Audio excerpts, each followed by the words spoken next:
নমস্কাৰ, মই বাস্তু কনসালটেন্ট অৰ্পণ দত্ত। আমি যদি আমাৰ বেডৰুমটো সজাই পৰাই লওঁ আমাৰ নিজৰ ভাল লাগে। হয়, আমাৰ বেডৰুমত প্ৰথম কথা আমাৰ বিছনাখন কোনটো দিশত হ'ব লাগে। আমাৰ যেতিয়া আমি শুওঁ আমাৰ মূৰটো না পূবত হ'ব লাগে না দক্ষিণত হ'ব লাগে। এতিয়া এটা কমন প্ৰশ্ন মোলৈ আহে যে আমাৰ ঘৰত বেডৰুমত আমাৰ ড্ৰেছিং আইনাখন আছে, আমি কি কৰোঁ?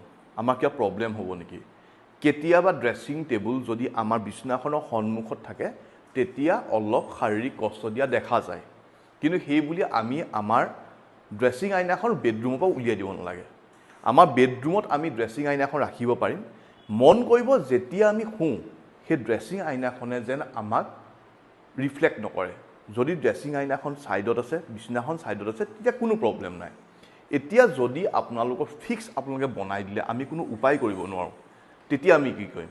তেতিয়া আমি এটা উপায় কৰিব পাৰোঁ, সেইটো হ'ল ড্ৰেছিং আইনাখন আমি দিনটো খুলি থ'ব পাৰিম।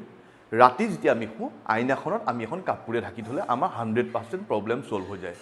যদি আছে আপোনালোকে কৰি ল'ব। ধন্যবাদ।